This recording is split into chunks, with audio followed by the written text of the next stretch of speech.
Meus irmãos, sejam bem-vindos para mais uma aula aqui no canal Maná de hoje. Eu sou o pastor Luiz Antônio. Estamos estudando essa revista, terceiro trimestre de 2025, a Igreja em Jerusalém. Hoje nós vamos estudar a lição de número 4, uma igreja cheia do Espírito Santo. Essa lição será ministrada no dia 27 de julho de 2025 nas igrejas que seguem o calendário.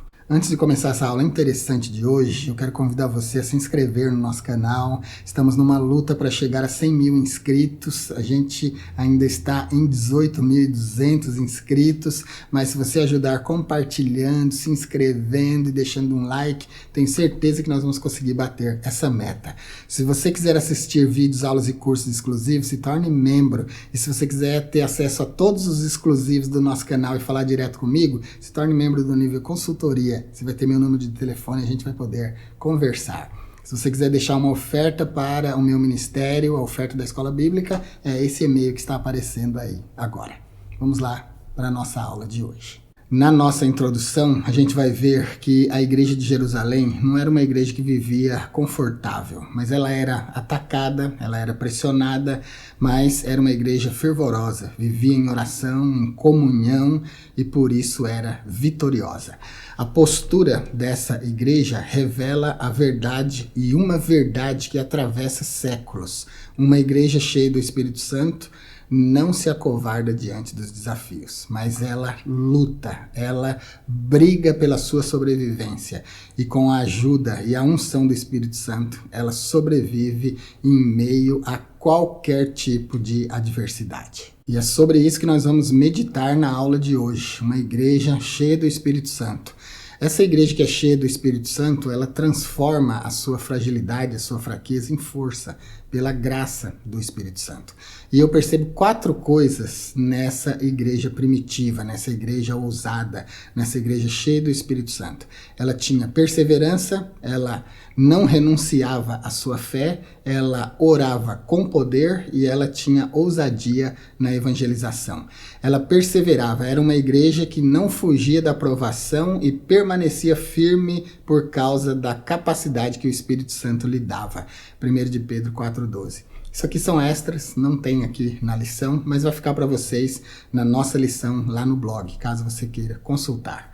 Na lição de hoje nós temos 3 objetivos, vamos identificar, analisar e demonstrar. Vamos identificar as características de uma igreja cheia do Espírito Santo, destacando a sua perseverança em meio às provações. Nós vamos analisar a importância da oração com poder na vida da igreja e nós vamos demonstrar como a ousadia espiritual fortalece a pregação do Evangelho. A palavra-chave de hoje é Espírito Santo. Hoje nós vamos estudar o Espírito Santo enchendo a igreja. O nosso textuário de hoje está em Atos 4:31 e a gente lê no grego assim: «Que deifenton afton esale fiotopos enoissan sinigmeni». E tendo orado, moveu-se o lugar em que estavam reunidos. Que iplistis sampantes tu agio pneumatos. E todos foram cheios do Espírito Santo. Que lalonton logon tu feu metaparisias. E anunciavam com ousadia a palavra de Deus. Aqui no textuário nós temos algumas palavras para avaliar. A primeira é deifenton. Deifenton é traduzido por e tendo orado. Isso aqui indica esse termo indica uma súplica fervorosa, aquele tipo de oração que tenta alcançar a Deus. E essa oração aqui alcançou a Deus, tanto que o lugar se moveu depois dessa oração. Aí segue-se a segunda palavra, que é exalef, que significa moveu-se. Isso aqui indica que o lugar moveu-se mesmo, o lugar físico, é como se tivesse acontecido um tremor, como prova da presença divina. E isso só acontece quando acontece a oração, aí o céu se move por nós, Deus se move por nós, até o lugar se movimenta, né? Lembra quando os apóstolos estavam presos e a oração da igreja fez tremer o lugar e abriram-se as cadeias? Pois é sempre manifestação sobrenatural desse tipo.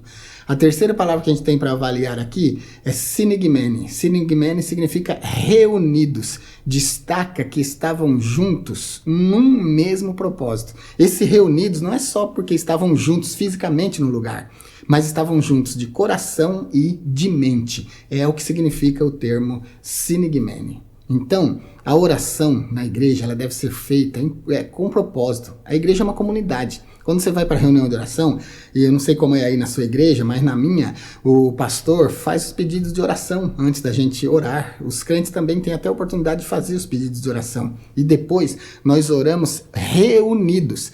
Não só reunidos fisicamente, porque a gente está no templo orando, mas reunidos na mente e no coração. Uma comunhão perfeita para buscar a Deus. Aí o lugar se move, né? Então olha que o texto áureo é importantíssimo. Quando eles oram, o lugar se move, marcando a presença de Deus, e o Espírito Santo se manifesta de forma objetiva e direta. Eplistisan agiopneumatos. E todos foram cheios do Espírito Santo. O Espírito Santo desceu com a sua presença, com a sua Shekinah, encheu o lugar e com o seu poder encheu cada crente. Então, queridos, quando a gente ora no mesmo propósito, quando a gente ora com fé, com comunhão, com perseverança, o lugar se move. E não só esse lugar, né, mas até o lugar físico, como foi o caso aqui nessa oração. E a última palavra que eu quero avaliar com vocês aqui no texto áureo é parícias. Parícias significa liberdade de falar, significa franqueza, coragem. É traduzido aqui no texto áureo como ousadia. Então, quando a gente ora em comunhão, Deus se manifesta movendo até o lugar. O Espírito Santo enche os crentes. E a partir desse enchimento do Espírito Santo, os crentes podem viver parícias. Ousadia, podem viver uma vida de ousadia, podem falar com ousadia a pregação do Evangelho. Então, queridos, vale muito a pena oração sincera. Não adianta oração fingida, porque a gente está diante de um Deus que conhece tudo, né? O nosso Deus, não tem nada que se esconda diante do nosso Deus, muito menos o nosso coração. Então, é muito importante que façamos orações, assim, aquelas orações abertas, aquelas orações muito honestas. E eu acho que toda oração precisa começar com arrependimento, com confissão de pecado, para que Deus possa nos enxergar. Porque o pecado faz divisão entre nós e Deus, de modo que ele não nos veja, não nos ouça. É o que diz o profeta Isaías. Então, oração precisa ser sincera, começando com arrependimento, pedido de perdão, e assim nós vamos alcançar a Deus de tal forma que o lugar vai se mover como a resposta da oração, Deus vai mover o lugar, o Espírito Santo vai nos encher e nós vamos poder depois falar com ousadia do Evangelho. A leitura bíblica em classe de hoje está em Atos 4, 24 até o 31. É importante que você leia na sua classe. Tópico de número 1, uma igreja perseverante. Item 1 do tópico 1, suporta o sofrimento. Uma igreja perseverante suporta o sofrimento. Após a sua pregação na Porta Formosa, quando Pedro e João curaram aquele coxo que estava ali na porta todos os dias, nós comentamos numa das aulas anteriores, eles foram presos e ameaçados para não pregarem mais, para não falarem mais do nome de Jesus.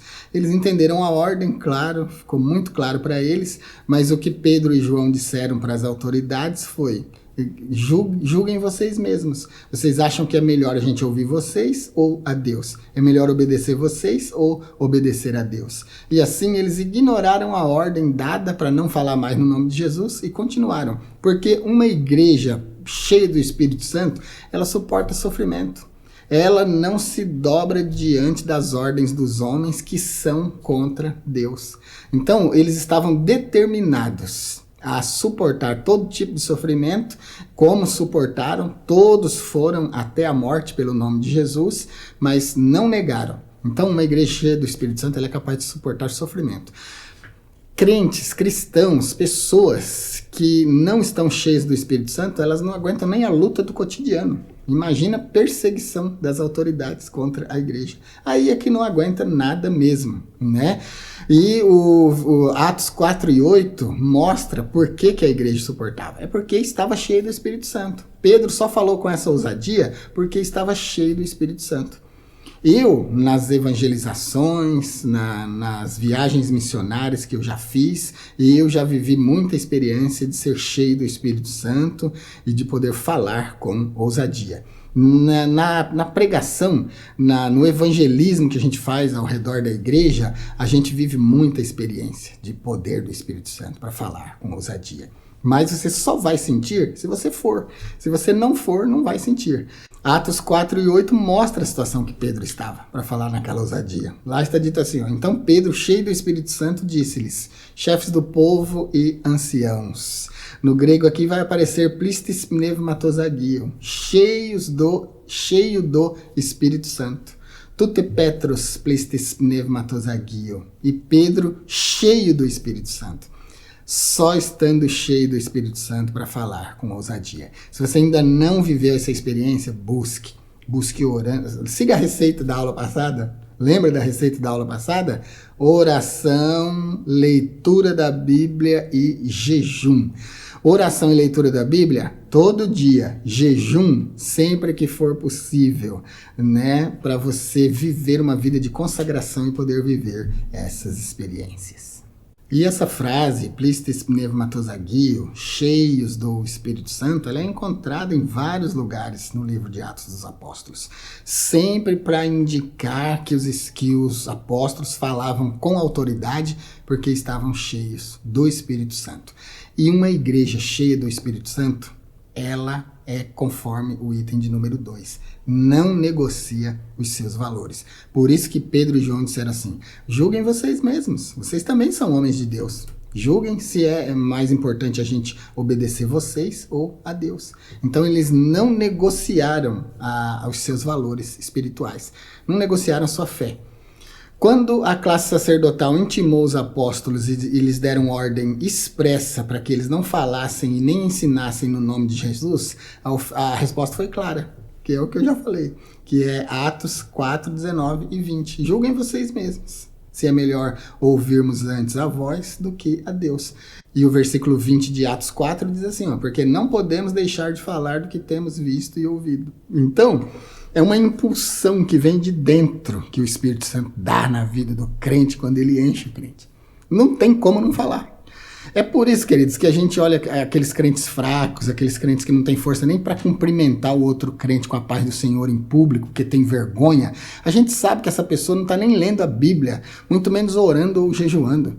Porque um crente que pelo menos ora e lê a Bíblia, ele tem força espiritual para saudar o outro irmão sem vergonha no público. Tem crente que no trabalho ninguém sabe se ele é crente, né? Tem crente que na escola ninguém sabe se ele é crente, porque tem vergonha de Jesus, tem vergonha do Evangelho. Mas o crente cheio do Espírito Santo, não. Ele dá até escândalo, né, com a sua fé, porque ele fala alto, ele cumprimenta alto, ele evangeliza, ele testemunha das coisas de Deus. Então não abra mão da fé que você recebeu, da fé que você aprendeu dos seus pais, da fé que você tem aprendido na sua igreja, com o seu pastor, daquilo que você tem visto, lido nas escrituras. Abrace isso, fique com isso, porque vai valer muito a pena. Não tenha vergonha de Jesus. Se nós nos envergonharmos de Jesus, ele também vai se envergonhar de nós naquele dia, naquele grande dia do juízo. Então, não se envergonhe dele, confesse ele. Não importa a situação ou o lugar, não negocie a sua fé. Uma igreja cheia do Espírito Santo, então ela não negocia seus valores e ela está sempre convicta da sua fé, é o item de número 3. Uma igreja cheia do Espírito Santo está sempre convicta, não se apoia em suposições, mas em fatos da fé. É o que nós temos em Atos 4 e 20. Foi o que Pedro disse, nós não podemos deixar de falar daquilo que a gente viu e ouviu. Quando Filipe pregou em Samaria, os samaritanos se convenceram porque ouviram e viram os sinais que ele fazia. A nossa igreja, a igreja atual, ela está devendo muito para Deus. Está devendo muito para o Evangelho. Nós estamos devendo muito para a igreja primitiva, porque a igreja primitiva era uma igreja prática. A igreja primitiva, ela era convicta da sua fé, ela não negociava a sua fé, não negociava os valores da fé. E ela, além de testemunhar, ela também demonstrava poder. Na vida dela tinha díname, que nós estudamos na aula passada, a virtude do Espírito Santo. E tinha efzévia, santidade, que é piedade, como nós estudamos na aula passada. Agiosine é o termo grego adequado para santidade, mas no texto áureo da aula passada a gente viu que aparece efsevia como piedade. Piedade é a santidade em ação. Quando o crente vive uma vida de santidade, orando, jejuando, lendo a Bíblia, ele é cheio do Espírito Santo. Aí ele tem fé convicta, ele testemunha mesmo e ainda é capaz de operar milagres. Atos 8 e 6 fala que Filipe, além de pregar, também fazia sinais, porque ele era cheio do Espírito Santo. Pedro e João na Porta Formosa, vocês viram o espetáculo espiritual que foi ali. Pedro disse, hoje você está com sorte, hoje a gente não tem dinheiro, mas a gente tem o nome de Jesus Cristo que é capaz de te curar. Em nome de Jesus Cristo, levanta e anda.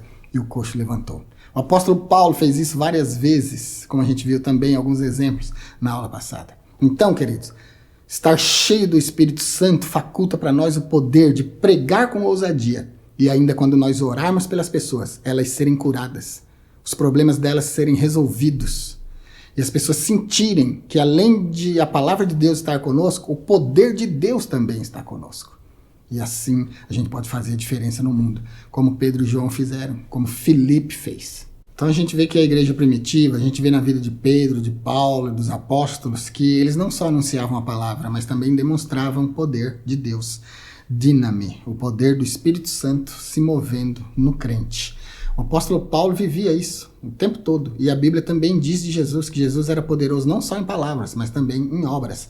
Lucas 24:19 diz, Jesus Nazareno, que foi um profeta poderoso em obras e palavras diante de Deus e de todo o povo. Então olha, que é importante que a igreja seja como seu Salvador. Que ela não só fale, mas que ela também opere poder, que ela também opere os milagres, porque está escrito na palavra, ide por todo mundo, pregar o evangelho a toda criatura, quem crer e for batizado será salvo, e estes sinais seguirão os que crerem. Né, meus irmãos? Lembra que nós estudamos aí numa das aulas passadas sobre sinais? Simeon. Simeon é uma operação de maravilha que aponta para quem está operando. Simeon é um sinal que aponta para Deus que está operando.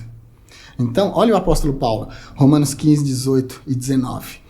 Porque não ousaria dizer coisa alguma que Cristo não tenha feito por mim para a obediência dos gentios, para a salvação dos gentios.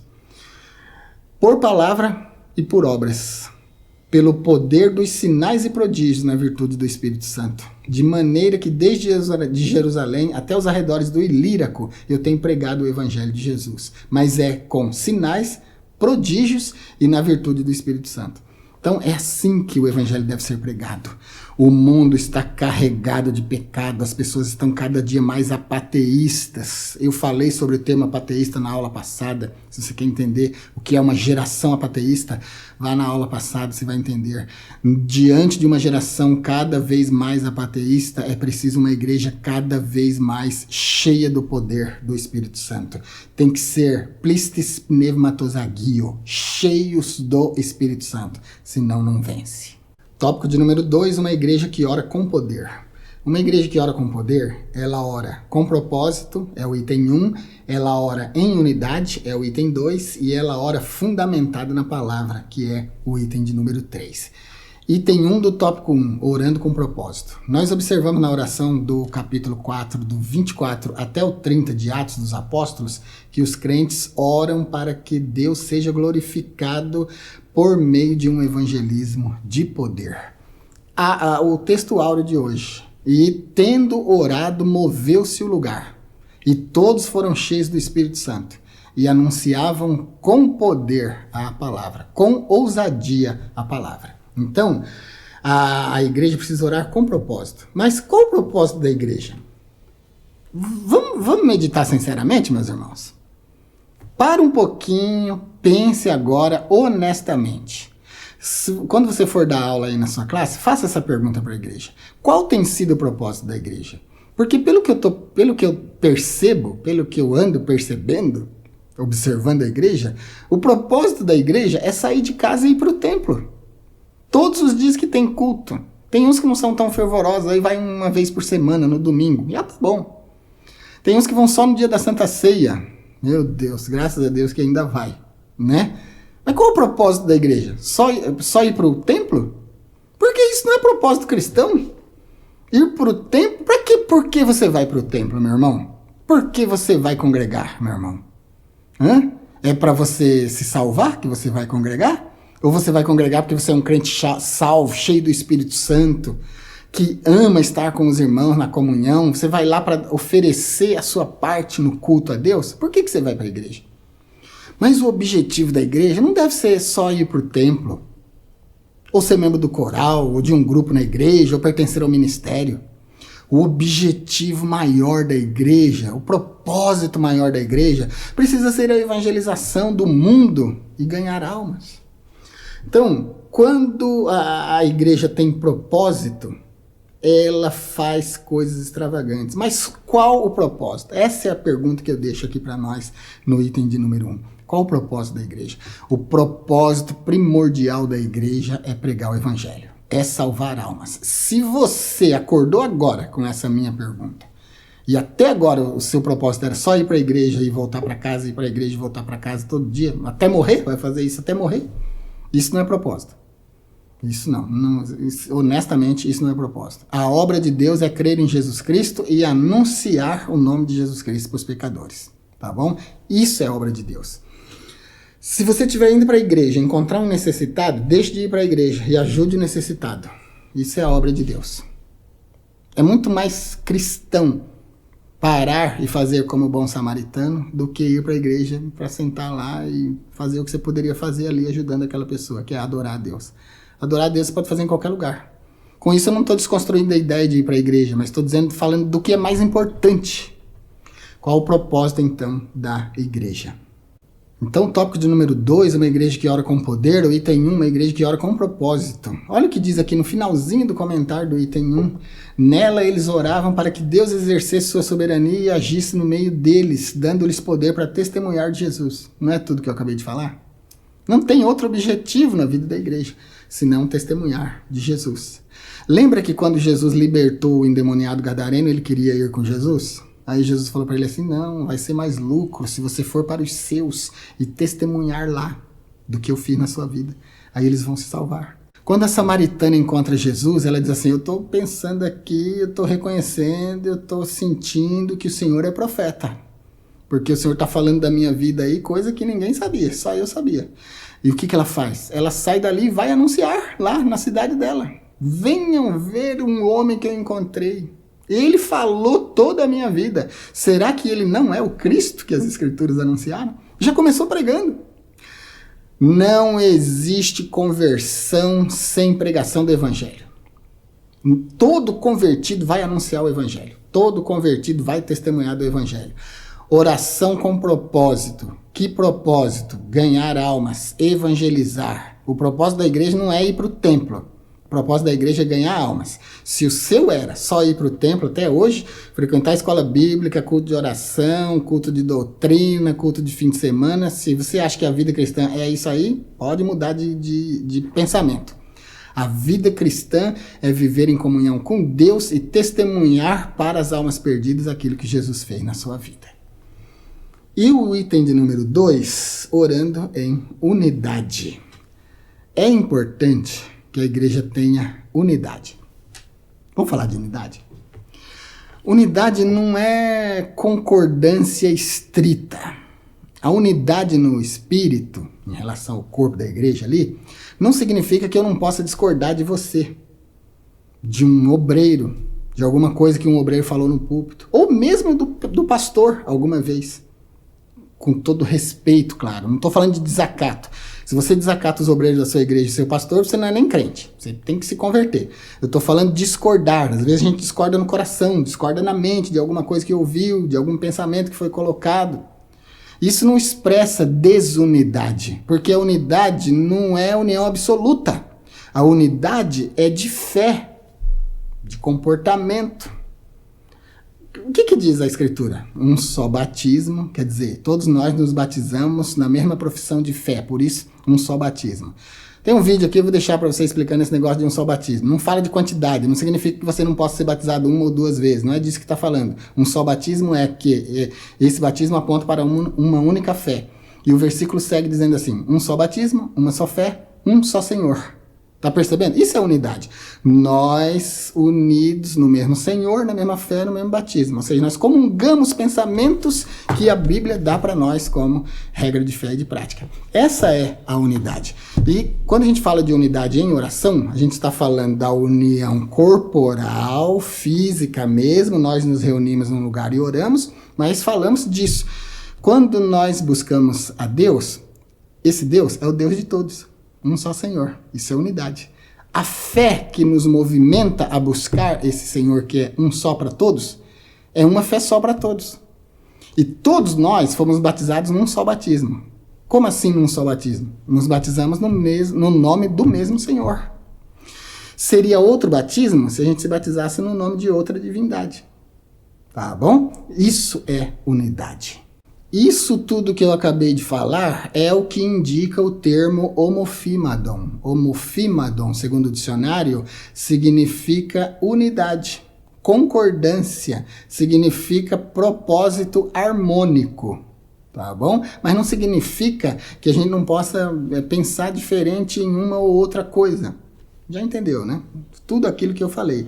A unidade é no Senhor, na fé e na confissão pública de fé, que é o batismo. Vamos aprofundar um pouquinho mais aqui nesse termo grego homofimodon. Ele é um advérbio de modo, então ele descreve como alguma coisa é feita. Na etimologia, é formado por duas palavras. Homos, que significa o mesmo, significa estar juntos, significa ter alguma coisa em comum. E a segunda parte da palavra é phimos, que significa mente, significa ânimo, emoção, paixão. O significado literal, então, de homofimodon é ter ideias semelhantes, é estar com o mesmo ânimo, de comum acordo, com uma só mente, com uma só paixão. É isso que a Bíblia quer de nós. E aí eu expliquei como é então que a gente consegue ter uma única mente, uma única paixão, uma única emoção. A mente de todos nós está fita em Jesus, ligada em Cristo nas suas palavras, na fé do nome dele. Esse termo aqui ele aparece com frequência nos Atos dos Apóstolos, descrevendo os discípulos reunidos em perfeita união, união emocional e união espiritual. Não é união apenas no pensamento, mas no sentimento, no propósito e na vontade. É isso que homofimadon expressa. E agora vamos ver aqui um exemplo, um versículo na Bíblia onde o termo aparece. Atos 1:14. E todos estavam perseverando unânimes em oração. Essa unanimidade aí é homofimadon. Indica um profundo senso de comunhão e de propósito com Deus. A aplicação pessoal de tudo isso aí é o seguinte. Essa palavra ela revela a unidade verdadeira da igreja, que vai além da concordância intelectual. Ela envolve paixão compartilhada pelo reino de Deus, uma entrega conjunta e um agir coletivo no mesmo fervor espiritual. Todas essas notas que eu falo aqui, que são extras, eu as anoto aqui na minha aula e deixo para vocês lá no blog. Então, quando você for na nossa aula lá no blog, para você montar a sua aula com as nossas notas, lá você vai poder imprimir, copiar, colar, tá bom? Aí aproveita e siga o nosso blog. É só um clique. É muito benefício que você tem lá no nosso blog para ajudar você aí na sua aula. Então, se você quiser, você pode nos ajudar também seguindo o nosso blog, tá bom?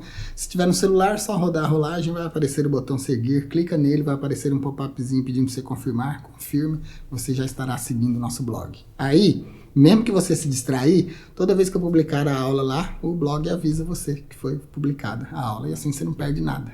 Essa igreja que ora com poder, ela ora também, conforme o item de número 3, fundamentada na palavra de Deus.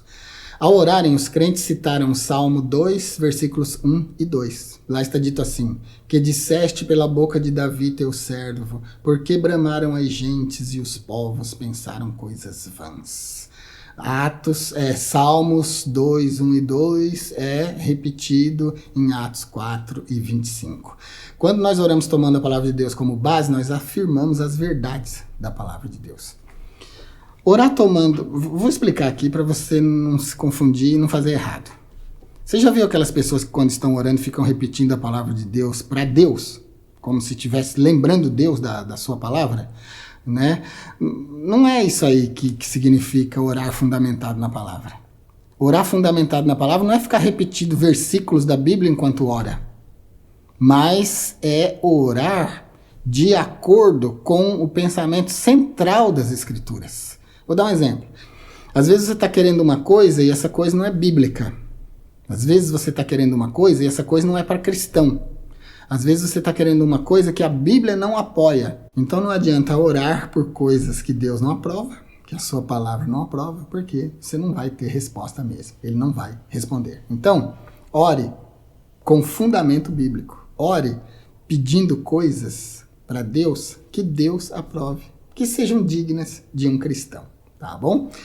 Tópico de número 3, uma igreja ousada no seu testemunho. Item 1 do tópico 3, ousadia para enfrentar oposição ao evangelho.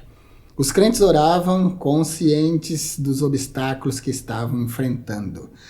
Olha para as suas ameaças, é o que diz o versículo 19. Então, a igreja primitiva sofria ameaças, ela era perseguida, ela enfrentou os coliseus, foi jogada nas arenas com as feras para ser devorada, ela foi perseguida de todas as formas, todos os apóstolos morreram de forma atroz, mas testemunharam do amor de Jesus, não voltaram atrás, com ousadia enfrentaram a oposição ao evangelho.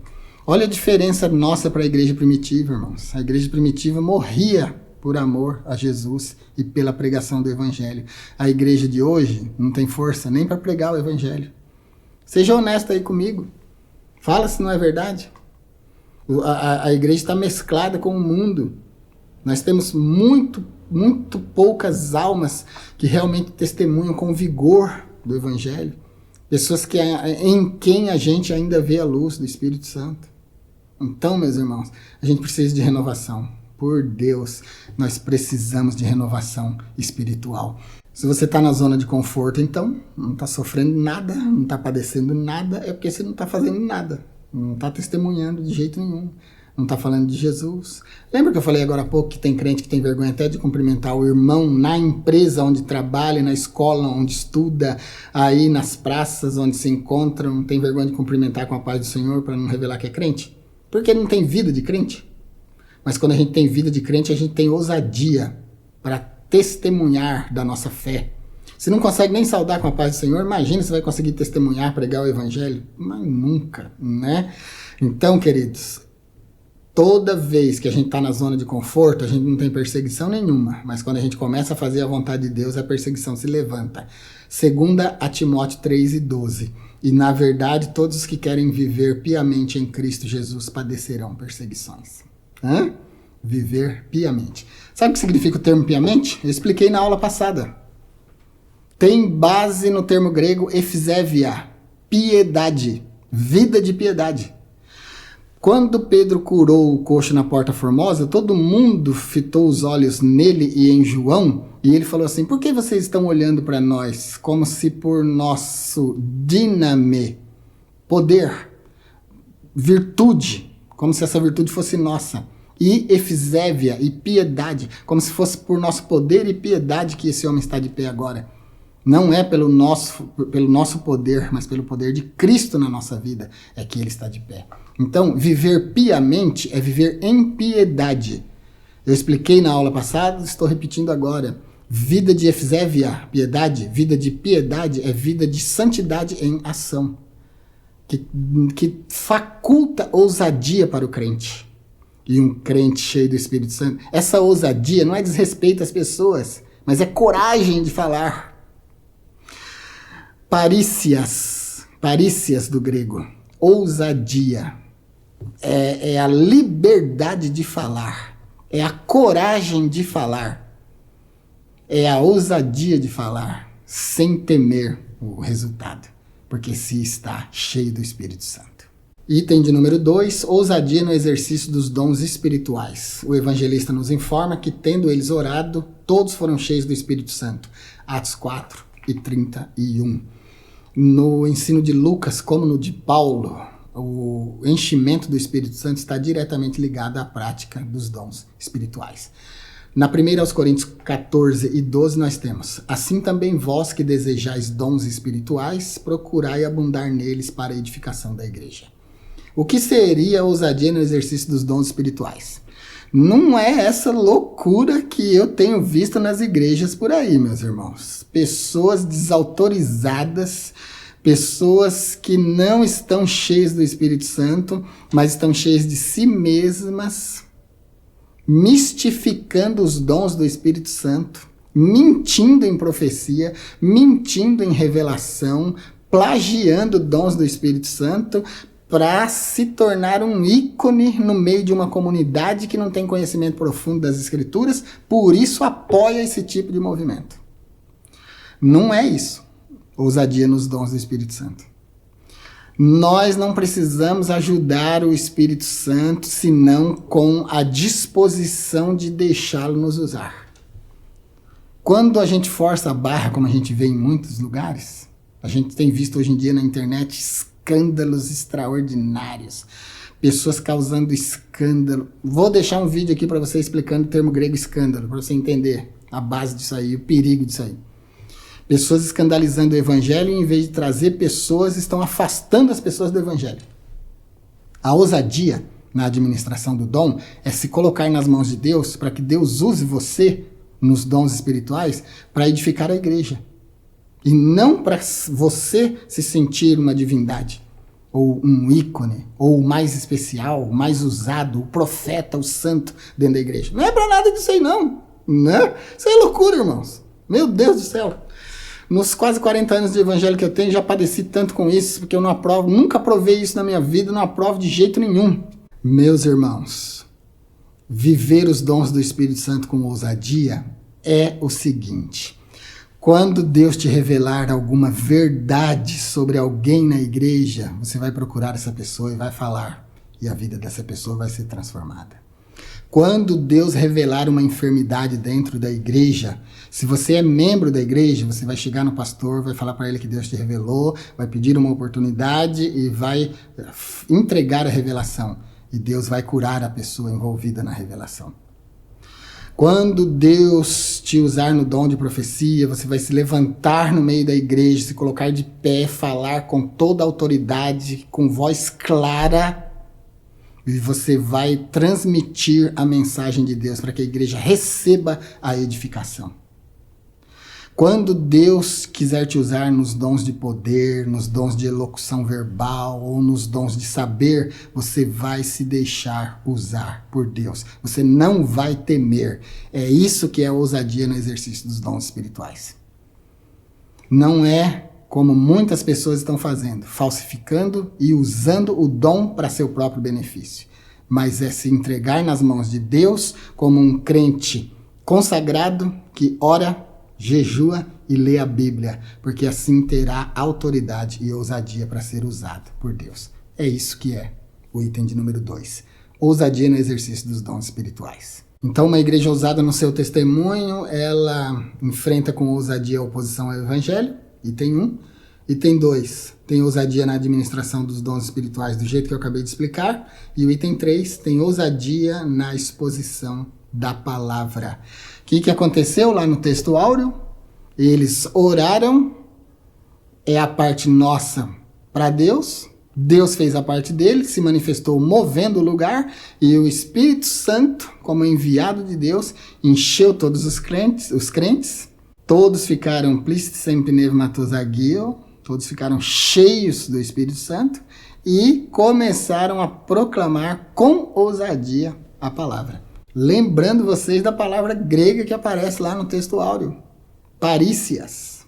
Parícias significa ousadia, é traduzido lá no texto áureo como ousadia, mas significa liberdade de falar, significa franqueza na fala e significa coragem. Então, o crente ousado no testemunho é aquele que fala com coragem, com franqueza e com liberdade. Para ter isso, só sendo cheio do Espírito Santo. Para concluir, meus irmãos, na lição de hoje, a gente viu que uma igreja verdadeiramente pentecostal, cheia do Espírito Santo, assim como a igreja primitiva enfrentou seus desafios com oração, essa igreja também vai enfrentar com ousadia, com fé, cheia do Espírito Santo. Assim, nós vamos chamar a atenção das pessoas.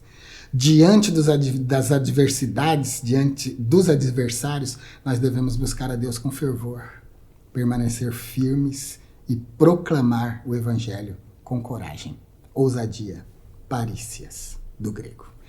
É isso por hoje, meus irmãos. Espero ter ajudado vocês com essa aula. Se você gostou, assiste às nossas aulas, mas ainda não se inscreveu. Se essa for a primeira aula que você está assistindo, se inscreva no nosso canal. Nós precisamos da sua inscrição, do seu compartilhamento, do seu like para o nosso canal crescer.